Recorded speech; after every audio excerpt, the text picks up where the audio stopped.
Hi,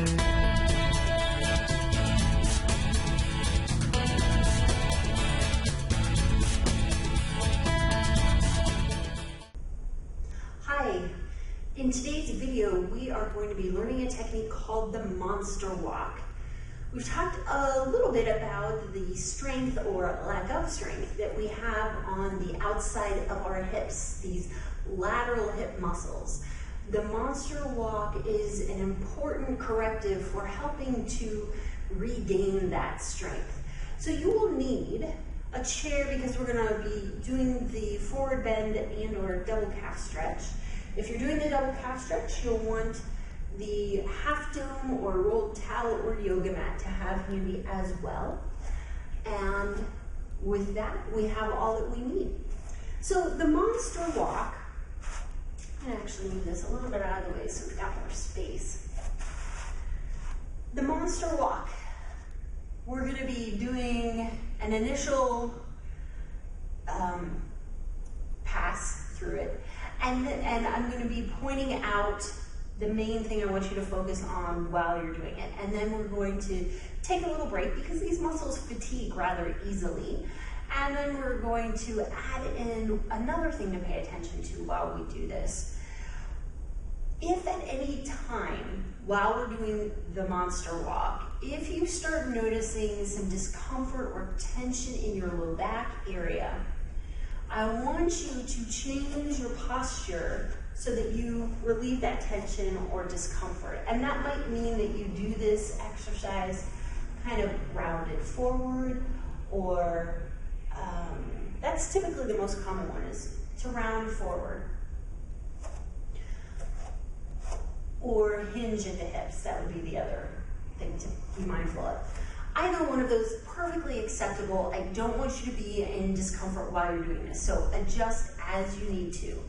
The reason why you may feel some tension or discomfort in the low back is because weakness in the lateral hip muscles means that we recruit other muscles to do this exercise until these lateral hip muscles get stronger. So be mindful of that and know that it will change over time. But in the meantime, as you're developing the strength here, I want you to fine-tune this exercise, make adjustments as you need to be more comfortable. So we're going to start off with outside edge of the foot straight. And that's the main thing I want you to pay attention to as you're doing this exercise, that you keep the outside edge of your foot straight, lining up that base of the fifth metatarsal and the lateral malleolus, the outside bone of your ankle. So we are going with the monster walk. We're going to shift our weight to one side, widen our stance a little bit, put our weight in between both legs, and then we're going to shift to the opposite leg and bring that foot in. So we're stepping sideways, essentially widening and narrowing as we go along. So we'll step out and bring the foot in, and step out and bring the foot in and out and in. And just be mindful that you're not sneaking a little turnout into that, especially on the second step. You really want to think about keeping that outside edge of the foot nice and straight so that you're really using these muscles right here on the outside of your hip. Also, as you're doing this, you may find taking smaller steps is more helpful as you're getting used to using these muscles here on the side. You can always widen your stance over time. All right, let's take a little break from that. I'm just going to have you come to the chair and do a forward bend or double calf stretch. And give the hips a little relief.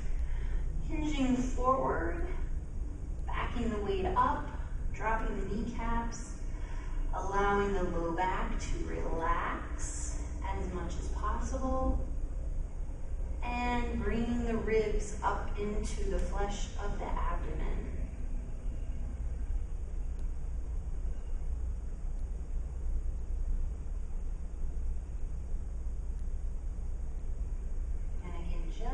check in with your kneecaps. Are they staying down? Or did they creep up?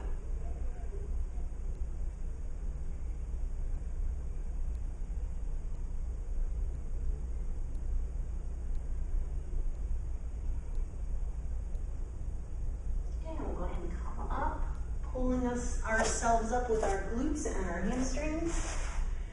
And we'll monster walk again.